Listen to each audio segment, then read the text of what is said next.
What's going on, guys? Welcome to the Winning Move podcast. We have another amazing guest on today. Before some quick housekeeping things, if you guys are looking into any type of VA or virtual assistant or any staffing needs, go to callmagicians.com and they will take care of you. Today's guest, I think, is one of the best system-minded people I know. Right? That's what I really love about you is your attention to detail, and your systems are insane. Oh, thank His you. name is Thomas Joseph. He's out of Houston, Texas. A good friend of mine. Thank you so much for coming on, bro. Thank you very much. It's a pleasure. So, I love what you have going on with getting your VAs to close deals for you. That's something I'm working on right now. Right? Because we're honestly on the same trajectory of where we're taking certain businesses. Yeah. But let's talk about what you did before real estate, because I think that plays a major role into like why you're good at what you do. Okay. Prior to real estate, actually, real estate has been with me since I was 14. To go way back, when I was 14 years old, I took a class called drafting in my high school. And with that, second semester, our teacher just gave us free reign. They're like, I just draw your dream home. So I'm like, okay, cool. Did that. Drew it at the end of the semester, turned mine in, and he looked at it. He's like, I'm going to send it to competition. I didn't think nothing of it, but long and behold, I won second place in state for that. So that's where I wanted to be an architect. As I was about to graduate high school, I looked into architecture. I met this guy that's an architect, and he's like, dude, there's no money in it. I looked at him like, oh, yeah, you're right. So I went to a different path of accounting, and I hated it. Took my first finance class and I fell in love with it, and I realized I can make money on money. And at the same time, my university just opened up a degree in real estate, so I got finance concentration with the concentration in real estate development, really. Yep. So right after that, I decided to join the military. I got a corporate job, which didn't really like, so took a significant pay cut and joined the military, and took a $35,000 pay cut, really. Then joined the military, came in as an officer. And while I was in Iraq, Baghdad in 2008, I got promoted to captain, and I had the opportunity to go back to my real estate roots and do what I want to do. So I built 7 commercial properties in Baghdad, Iraq, as a civil military operations officer. Yeah. So what was the logistics of that? Tell you the truth, you got to bribe people. Really? Like, did you have to bribe people to get shit done? What did that look like? Well, a lot of it comes down to the cost of material, the security, all that stuff adds up. So, if you're running a logistics from an airport or wherever facility, where it's Mosul or somewhere, you're getting supplies, guess what? There's going to be checkpoints, and some of those police officers, they need, an entry fee to get through that province. So that's why a lot of the materials that we were doing, and something that would cost normally like say $150,000 stateside, will cost about $500,000 over there, just because of the logistics during wartime, which was very difficult, and getting supplies through. And some of the supplies will get stolen, and you're like, okay, you need this critical item. So at the end of the day, you have to do what you have to do. Did your building get like sabotaged along the way too? No, it's like I hired a contracting company. So for us, like our job was to provide Iraqis jobs. I worked with Sons of Iraq. So which is, instead of an Iraqi or local national looking for criminal activities or planting bombs on the road, you provide them jobs. Yep. So with that, you know what? They just want to put food in their stomach. That's all they care about. So a lot of the foreign fighters or the foreign mercenaries, wherever they came from, Saudi Arabia or somewhere, they would give money to Iraqis to plant bombs. So you got to look at it. They didn't have any money. Okay. Yeah, dude, you're looking at an Iraqi guy. I've had pleasant experience, but Iraqi guy probably has like 2 wives and like 14 kids, and he's the sole provider. Yep. So he has to do what he has to do. Right. Mm-hmm. So when you provide them with jobs, it kind of really makes them, okay, I have a job. I'm not putting my life at stake. Now I have money to feed my family. And that's the bottom line. Security. And so what were the buildings you guys were making when you say commercial? Like, what was it? We built out a road a water treatment facility, a small shopping center. And one of my jobs as a civil military operations officer was to stir up the local economy. So coming from a finance Okay. background, I knew small business is the key to go. So I funded like these small grocery stores. Then I also funded a restaurant. So I When know you say you funded, like the government would fund it there, like uh, they'd get a loan from you guys. yeah. Well, I had a $4 million $4 million of cash in my office in Iraq. So I would pay in cash. So they would they would need to build the infrastructure, buy the supplies, and then they would provide a service, and people would buy food and really look it up in a local economy how to stir it up. So the small businesses, the ones that I provided, there's a bakery that baked these flatbreads, and they would supply it to the restaurant, and then the restaurant will get groceries from the grocery store. Then it will feed the people. The people that were eating it, they work on the jobs that we were providing. Yep. So we're building a small local economy through that. Bro, that's bananas. I had no clue you did that shit over there. Yeah, yeah. A lot of That people. is awesome. So you did all that. How did it go? Like, how did it end up going overall? It went well. Like the local nationals that I was working with, great people, man. They're of course business guys. Um, I've had great experiences with them. That's my opinion. And I was just there overseeing everything. I was getting very heavily involved, but we're like looking at what's going on. Like, okay, this area needs a road. Okay, this area needs water. Okay, we have some water issues here. So let's fund it, provide jobs, and then it'll make the community feel better because it all comes down to people trying to live. They're just trying to survive. And if their basic needs are met, you know what, they'll be okay. I mean, you're right. But I'm not over that you did that stuff over there. Yeah. So did you handle all the contractors over there? What was it like dealing with people from a different culture to get like such a large project done? Because now you have the interpersonal communication skills. Yeah. Have to be on point. Absolutely. It's like I had a great interpreter that was there with me. I talked to mainly, the mayor, the sheiks, all those top level guys. And they're the ones that really coordinated. We're like, okay, we're going to supply this. We looked at, okay, what is an issue? What can we do to make sure the insurgency and all that stuff's minimized? So we're like, okay, let's build a water facility because they're lacking water. Okay. Then next one was like, let's look at stirring the local economy. In that way, we could have it where strategically you're putting jobs in places where they'll feed off each other.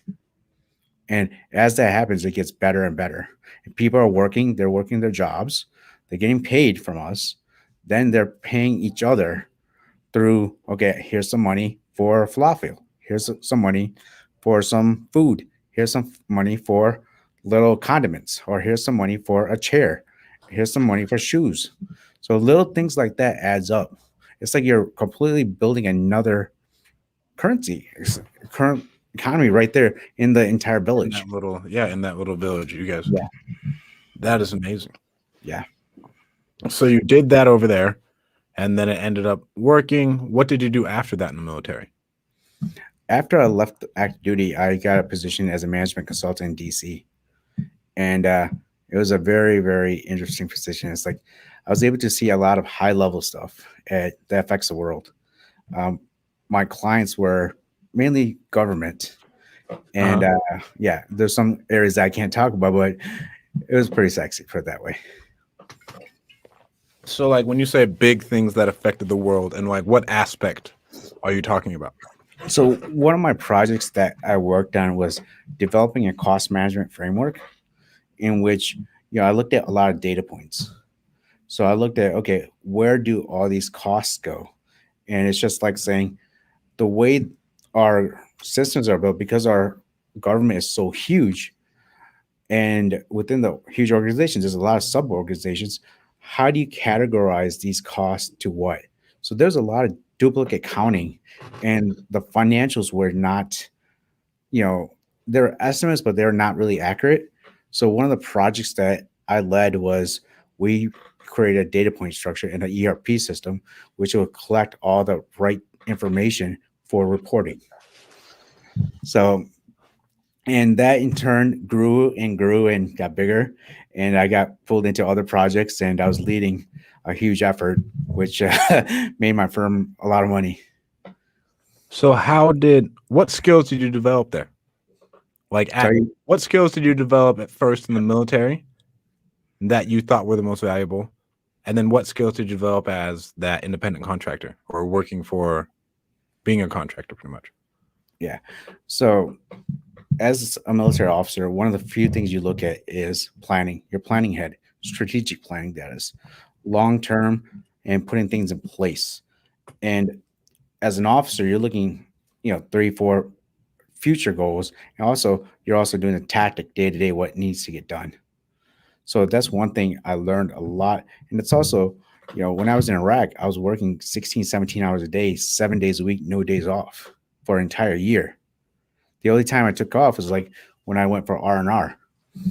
And it was just nonstop work where I was working so much, I lost hair on the top of my head. Did you know you were working that much, or was it just a part of your life? It was part of my life, man. I had to get it done.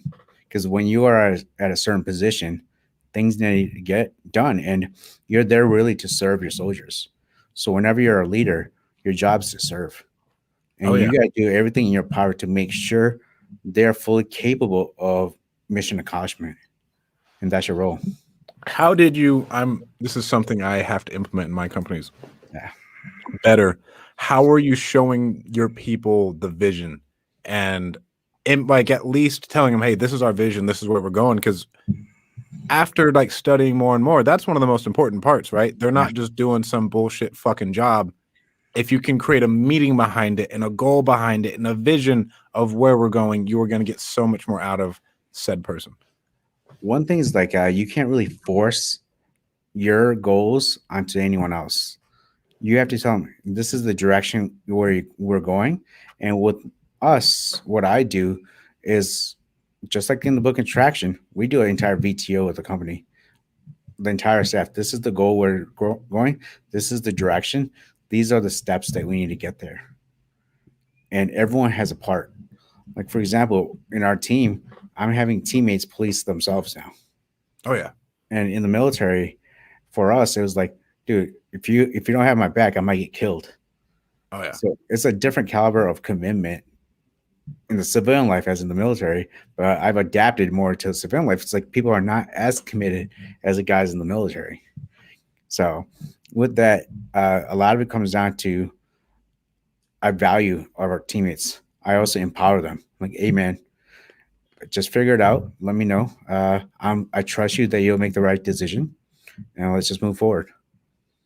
And That Go ahead, even man. if it's a wrong decision, it's still a decision. The worst thing you could have is a no decision. And that's one thing I learned in the military. It's like, what you're in a critical point, make a decision.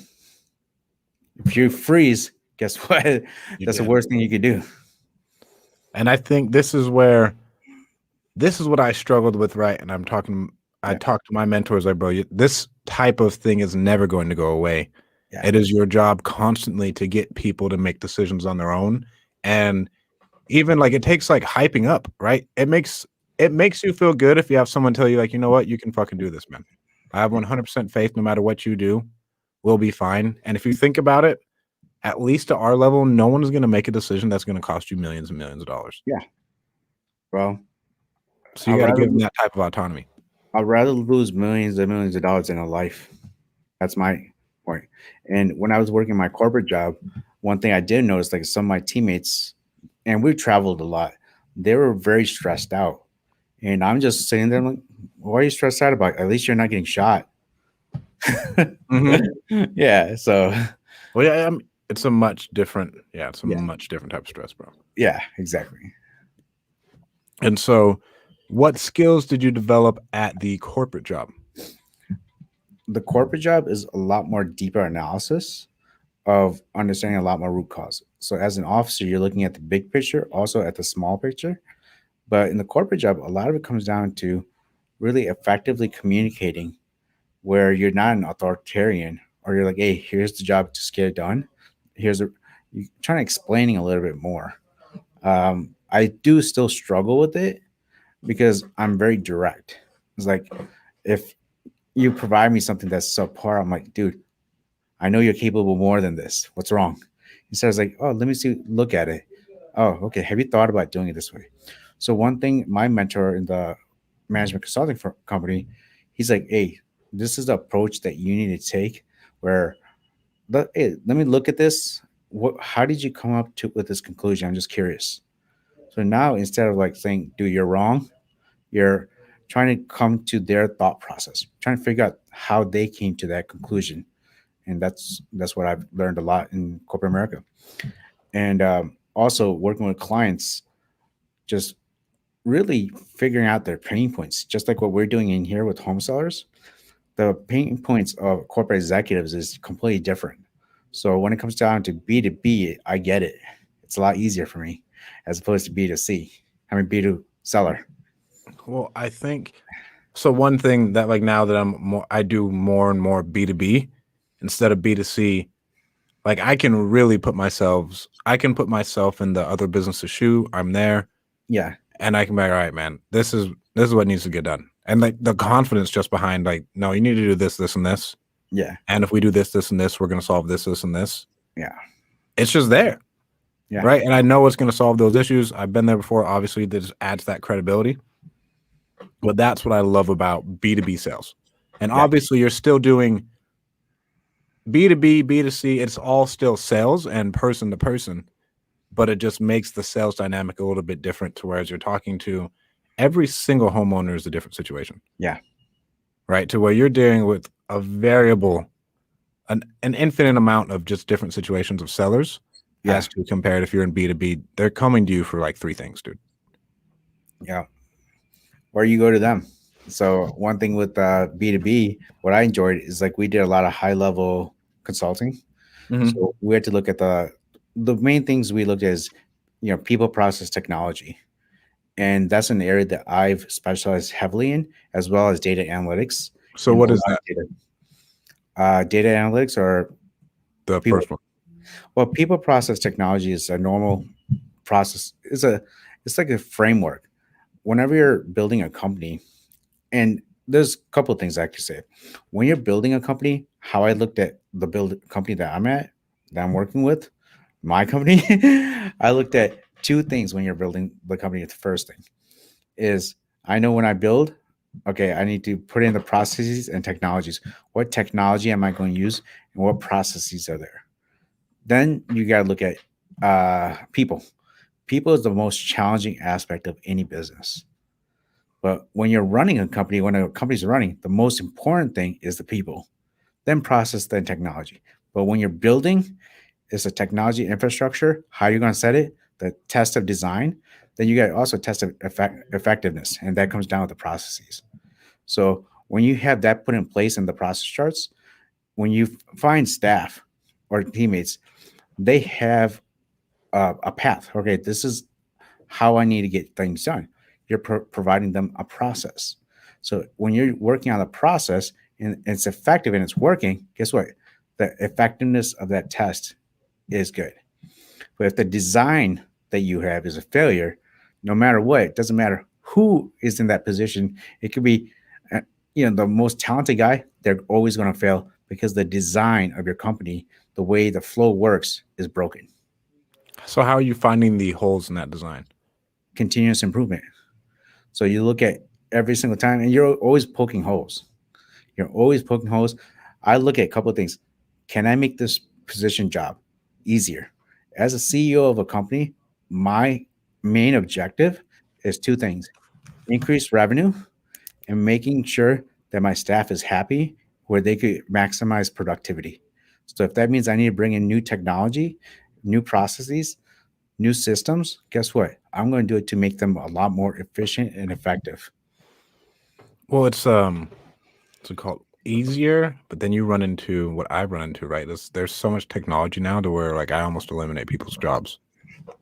Yeah, that's the job of a management consultant. Right? Like you just come up and you find this new thing like bots have been big. Yeah, And like what these bots can do is going to eliminate quite a few yeah, jobs and handle quite a lot of things for us, which is interesting. Sorry, bro. Someone commented on here saying they found the cure for herpes, and it threw me off for a little bit. I really couldn't. I was reading that while you were talking. I was like, what in God's name? Yeah. Well, good for you. But Isidon, good for you. I'm glad you found the cure for herpes. Yeah, for me, man, I'm always going to be a consultant at heart. That's my hardcore. I look at things to fix. If you look at what does a management consultant do, a lot of people are like, what do these guys do? Well, our job is to increase shareholder value, increase productivity. So I joked around with my friends. I'm like, dude, when I get called in, I'm like the Grim Reaper, myself and my team, because we're going to make things efficient, which also entails if you're not on board to learn new systems, hey, sorry, you got to leave, brother. Right. Well, can you over improve shit? Can you spend too much time on a process? Like, do you find yourself doing that to where you're working and almost beating a dead horse? That is insanity. That's the definition of insanity. That one I don't, because what I do is like, okay, let me give it a little bit gap and run it for X amount of time. After 6 months, if it's running efficiently, I don't really mess around with it. Then, it's always going to be continuous improvement no matter what. In any business, if you're not looking at ways to improve the business, you're going to get left behind. For example, the prime example is Blockbuster. Blockbuster, they had a great opportunity to start streaming services with Netflix. They could have bought Netflix for dirt cheap, but they were stuck on their ways. And guess what? They got passed up. And now Blockbuster is completely out of business. Right. So you got to continuously move forward. And if you're doing the same things like you did 5-10 years ago, guess what?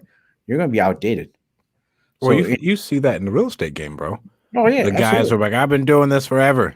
Yeah, and then like their leads still aren't on, and now they're finally trying to hop into something. Yeah, into direct to seller marketing or something, this or that. Absolutely. To where they've been stubborn for years. You see it with coaches who get passed up, who are stuck in their ways, and like, oh no, well my offense works.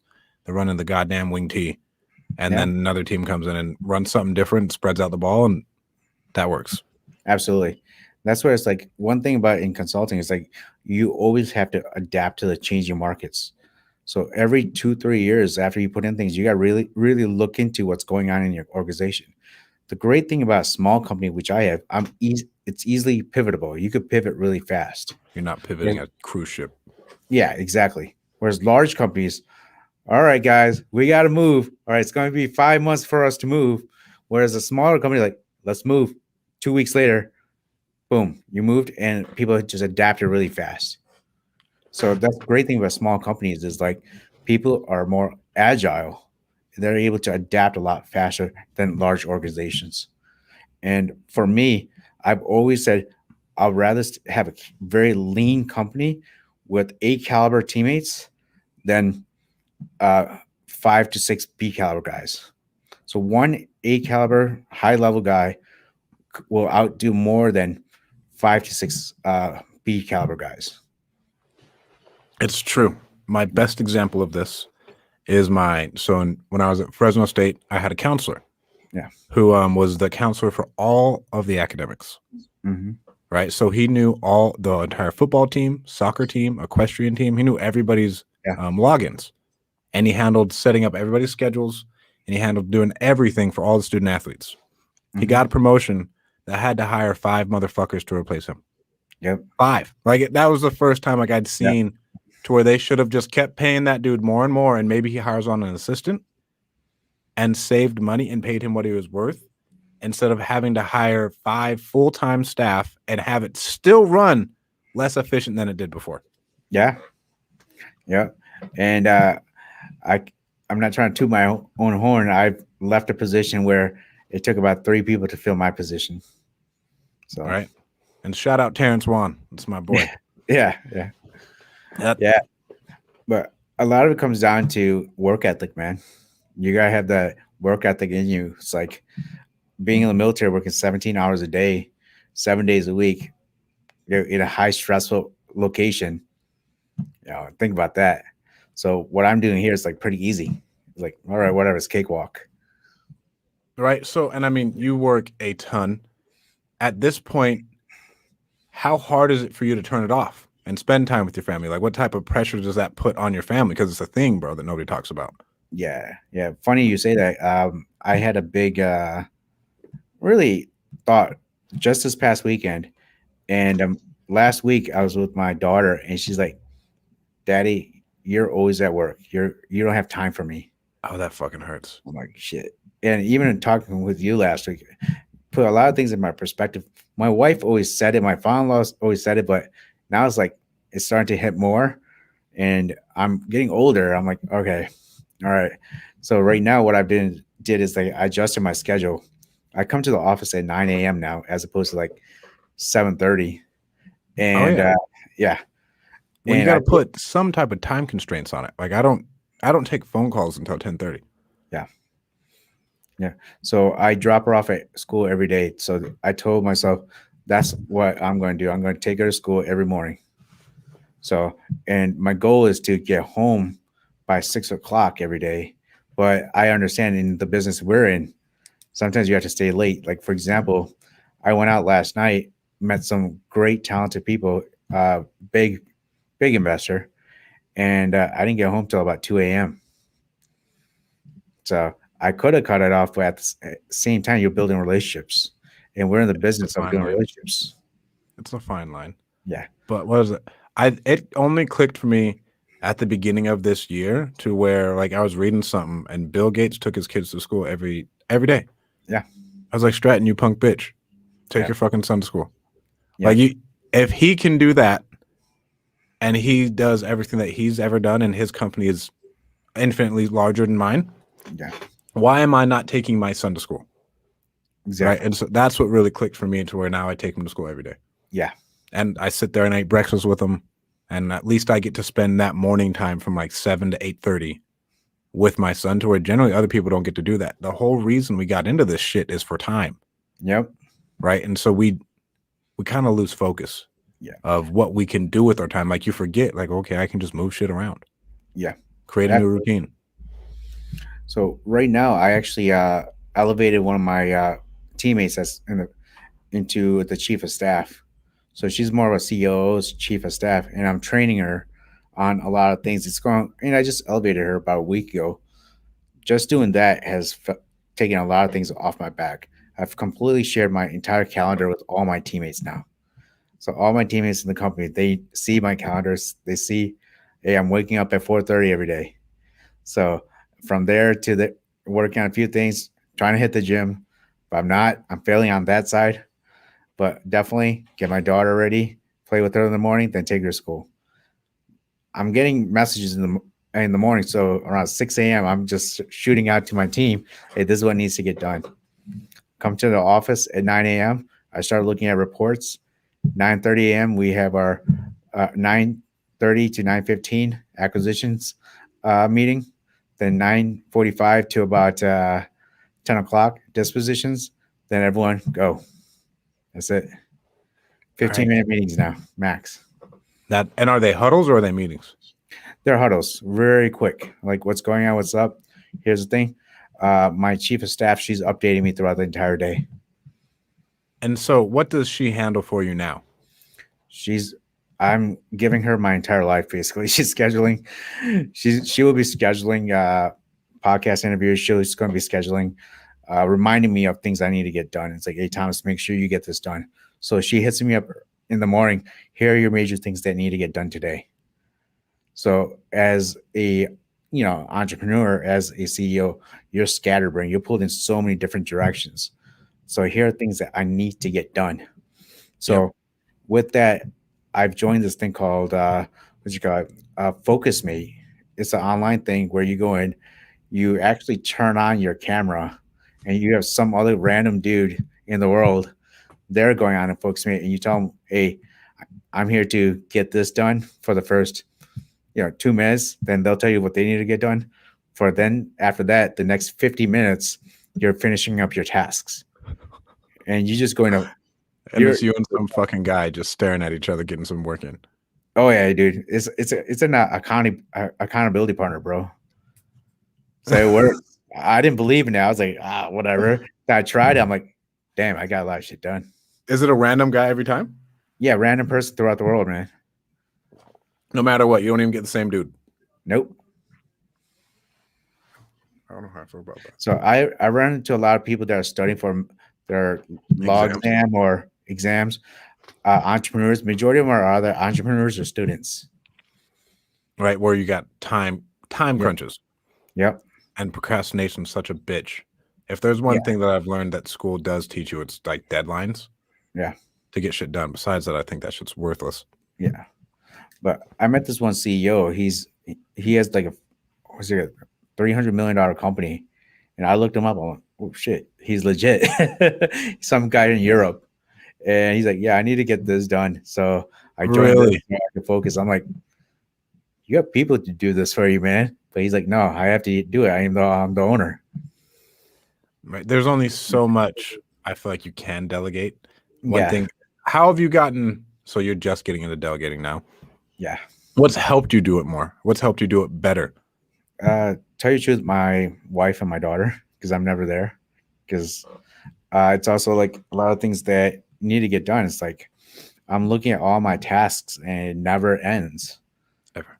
And I'm like, dude, I'm gonna kill myself. It's like, I'm no longer 20-some-year-old Thomas that's in the military that could get a lot of shit done and work 18 hours nonstop for 7 days a week with no days off. I can't do that anymore. I have a wife and a kid now. Yeah. And so now your CEO handles everything. What made you feel confident enough to pass those things off? Well, I'm not confident, but I'm just going with it. It's like, hey, I have to do it. And if it fails, you know what? I'll say, hey, this is why I failed. Let's work this out. Let me teach you on what needs to get done. So, but she's very proactive and she's great. Okay. And so now what does your real estate company look like? The real estate company we had a couple setbacks, but right now I'm really focused on the sales side, and the operations is very tight. I've already worked it.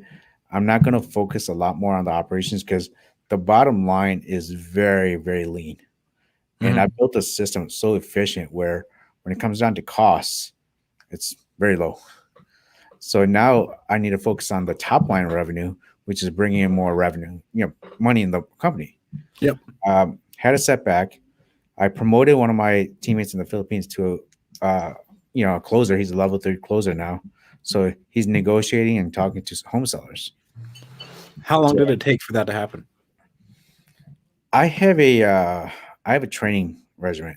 It took him when I gave him the green light about 9 to 10 months, but he was the very first one. The next one's coming up. They're going to have a lot shorter time because we were just trying to figure out through trial and error on how to get it done.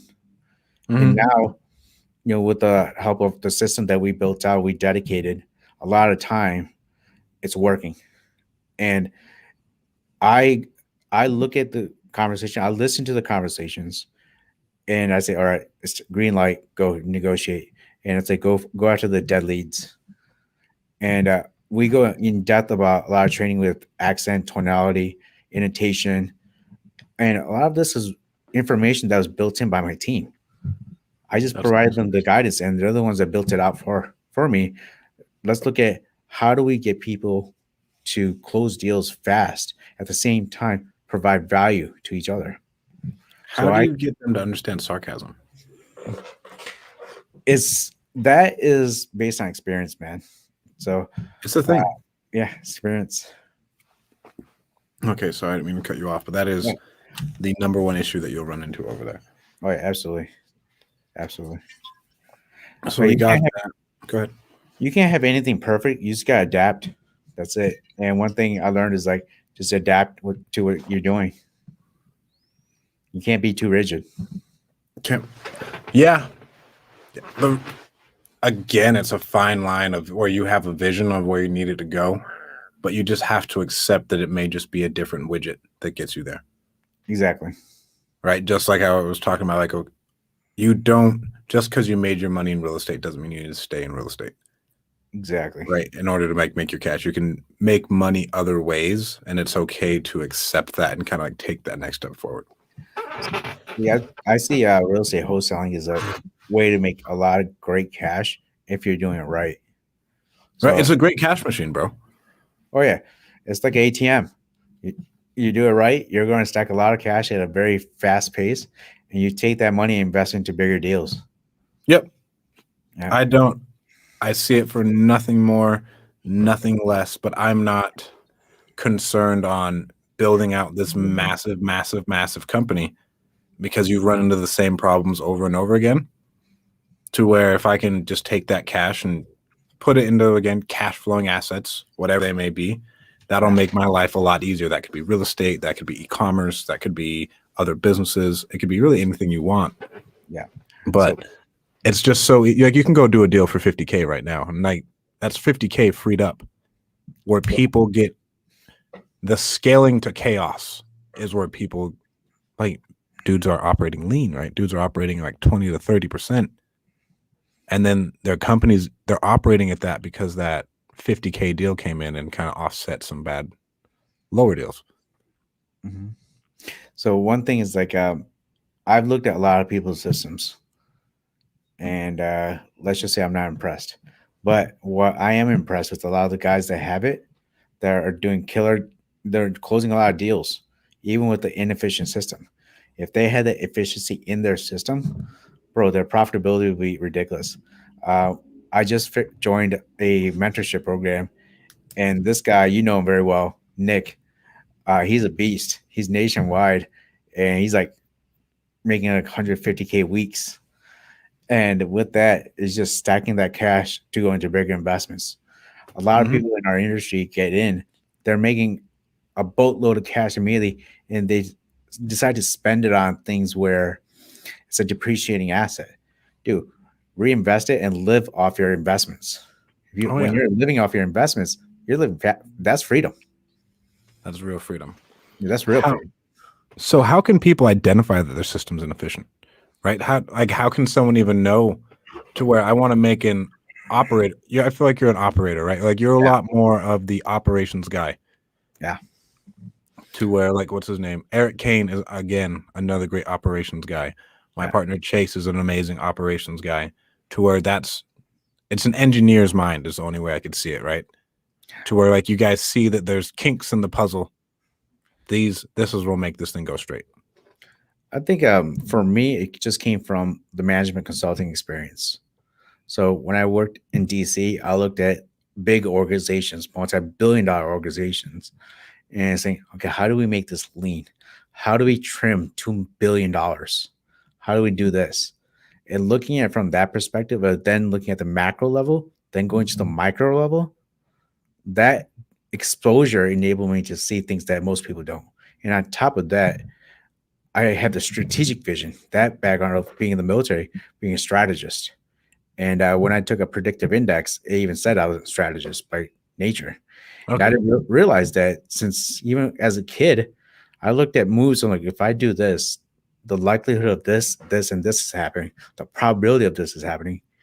And I chose the path of least resistance with the maximum benefit growing up.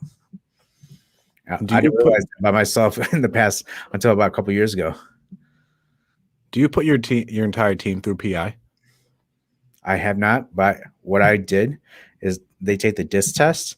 They have a 16 personality test, and now they're taking hexaco test. You did tell me about the Hexaco. Yeah, How much is a Hexaco cost money? all free, man. All of them free. And then I took PI and I was a maverick. Okay, you're Um, difficult to be coached. I may be somewhat hard headed.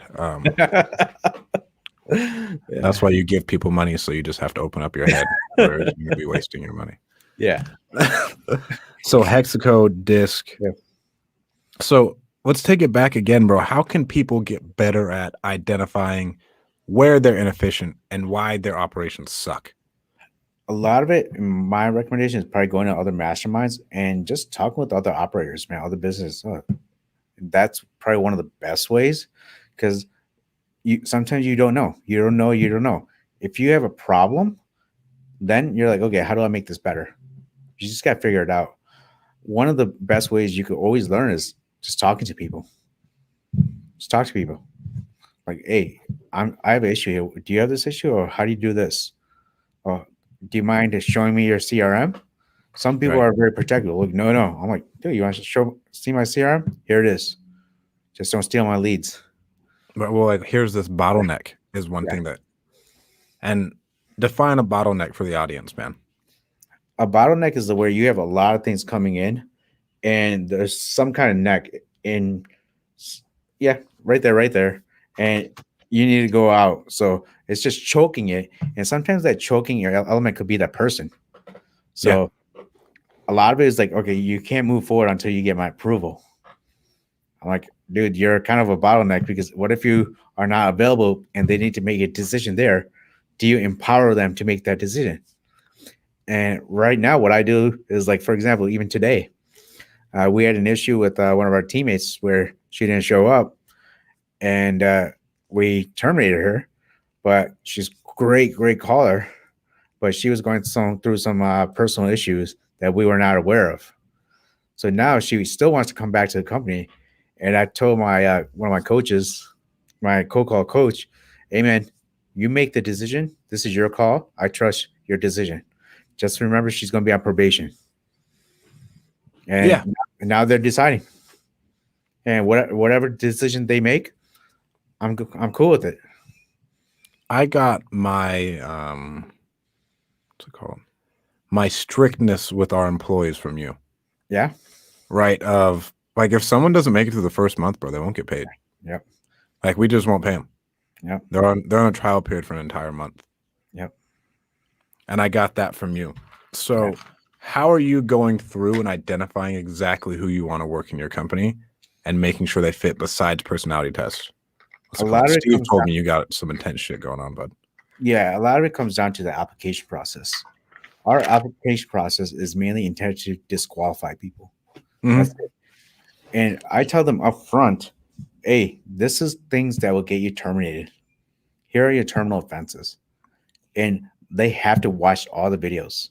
And then when they do it, they have to write a signature. I've acknowledged that. I'm like, okay, cool that you watched it. And I'm actually thinking about making it even more difficult, the application tests, meaning like, okay, you have to take some exams just to get in. So my logic behind it is like, the way the company operates is like, I want it to be like more of a Goldman Sachs / McKinsey style. It's an up or out. Either you level up or you're going to be asked to leave. Yep. And within our company, we have a career path. You have a time limit to be at that position. But if you don't get promoted before that time limit's up, you're going to be asked to leave. It doesn't matter how great you are. We want people who are growth minded and moving forward. And once you reach to a certain position, guess what? You have quotas to meet. Like you have to close 2 to 3 deals a month. So What's it if you called? don't, you're going to be set back. You just have to make sure that you have the growth Yes. on that to keep that room open for them for like the new spots to keep opening and for it to grow. If you don't have that growth, and then you create your own bottlenecks. Yeah, absolutely. And one thing I do tell each of my teammates, like, there'll be a period in time that you want to leave our company. This is what I'm asking you to do. Tell me what direction you want to go, and let me help you where you want to get there. Yep. I love that, bro. Say you want to start your own company. Stick with this company for a little bit. Let me know when you want to go, and it will start the process to get you there. And I'll be your mentor. And the same thing applies to my teammates overseas. Like I have one guy's that he wants to run for eventually for politics. I'm like, all right, let's work towards it. Let's build some cash so you get the ball rolling. And once he's 30, 32, he wants to run. That's awesome. Yeah. So where can people find out more about you, man? What books do you recommend on systems? Let's go with that one. What books do you recommend on systems? I need that shit. That's not traction or scaling up. On systems, let me see. I would say one of the things is the systems really don't matter, man. It's about people. The people that you build in. One of the things I really loved, and when I was taking an MBA, we spent an entire semester deep diving into this one book. It's called Good to Great from Jim Collins. Okay. So I went to the Kelley School of Business in Indiana for my MBA program, and we spent an entire semester on that one book with case studies. And that book, we learned inside out with what's happening out in the real world, what's going on. And that is one of the pinnacle books of a lot of top level MBA schools. Oh yeah. Yeah. I've what's it called? Where was I reading this? So That it's for a little bit of a bigger sized company, like because it has so much good shit. That's where like I feel the same way of scaling up to where if I see someone who's reading it and they're doing like a deal, like it's a good read, but you're gonna have to read it again once you get to a certain level. Because sweet. there's a ton of shit to put in place. When it comes down to books and operations, I really can't say anything because I just had real life experience. Mhm. And I've taken managerial sciences before. So that's an area where you could look at optimization. Another process is like learning Six Sigma. That's really good. Six Sigma is a process where you're continuously improvement. During my MBA, we learned about the issue root diagram, which is also known as the fishbone diagram, looking at the root cause. What is the root cause of your issue? So every time I make a critical decision, I look at the root cause issue immediately. Sometimes I write it down, but most of the time I'm at the point where I've done it so much. I look at, okay, what caused this issue? And I look at what is the root cause. And as you dissect it, you're like, okay, this is the issue. Let me fix this issue and let's see where everything else goes. And this goes back to tested design. So one thing we learned in the auditing world when I did auditing is when we're doing compliance audits, tested design, tested effectiveness. If the design is flawed, the effectiveness is always going to be a failure. If the design is good and it's a failure, guess what? You got to look at the staff member, the employee. So the employee either doesn't know what they're doing, they need retraining, or they don't care. Yep. So it's only those three. So if they don't care, that's when you need to look at Terminator. If they don't know, That's hey, on you. just train them. That's your fault. So if they've been trained, if they know exactly what to do, but they're not doing it right, that just comes down to carelessness, or they just don't care anymore. I love it, dude. And where can people find out more about you and your companies? Best is Instagram, Thomas Heil, THOMAS HIYIL. That is the best way. Also, I do have a podcast called CEO Confessionals on YouTube, and it'll be coming to different platforms in the future. Hell yeah. And the last question, what's your preferred marketing method? Which area of marketing? What kind? Are you talking about for cold calling, SMS? Right now, my bread and butter is cold calling, but I'm going towards the PPC route in the near future. Oh, yeah. Yeah. Well, thank you so much for coming on, man. This has been awesome and really insightful. You guys, if you are looking for the best trained staffing agency, virtual assistants, anything you're looking for better costs in your business, go to calmdistance.com. Yeah. And please make sure you go like and subscribe our podcast and make sure you share it with your friends if it brings you any value. Thank you guys so much. You guys have a great day. Thanks for having me. Thanks, bro.